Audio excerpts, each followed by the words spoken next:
मुख्यमंत्री लाडकी बहीण योजनेअंतर्गत 14 ऑगस्ट ते 17 ऑगस्ट दरम्यान अनेक महिलांना 2 हप्ते म्हणजेच 3,000 रुपये त्यांच्या खात्यामध्ये जमा झालेले आहेत.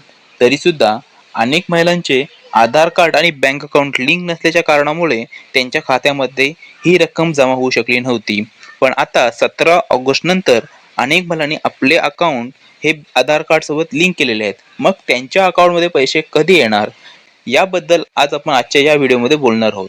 तर 14 तारखेला जेव्हा पैसे यायला सुरुवात झाली होती तेव्हाच गव्हर्नमेंटने डिक्लेअर केलं होतं की 14 ते 17 तारखेच्या दरम्यान ज्या बँक अकाउंटची डिटेल व्यवस्थित दिलेली गेली आहे, ज्यांचे आधार लिंक केलेले आहेत बँक अकाउंट सोबत, त्यांच्या अकाउंटमध्ये पैसे येणार.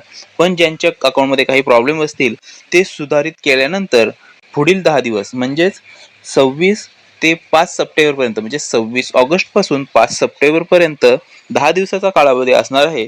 ज्यांच्या अकाउंटमध्ये काही प्रॉब्लेम्स असतील, ज्यांचे फॉर्म भरताना काही प्रॉब्लेम झाले असतील किंवा बँक अकाउंट आधार कार्ड सोबत लिंक नसेल, अशा अकाउंटमध्ये पैसे टाकण्यात येणार आहेत. तर सध्या ही माहिती आहे की 26 तारखेपासून 5 सप्टेंबरपर्यंत हे पैसे टाकले जाणार आहेत. याबाबत अजून काही माहिती मिळाल्यास किंवा नवीन काही अपडेट याबद्दल आल्यास त्वरित आपल्या चॅनलवरती आपणास कळवण्यात येईल. तर आपला चॅनल सबस्क्राईब करायला विसरू नका, जेणेकरून अशी कोणतीही मुख्यमंत्री लाडकी बहीण योजनेअंतर्गत जर माहिती अपडेट झाली तर ती तुमच्यापर्यंत लवकरात लवकर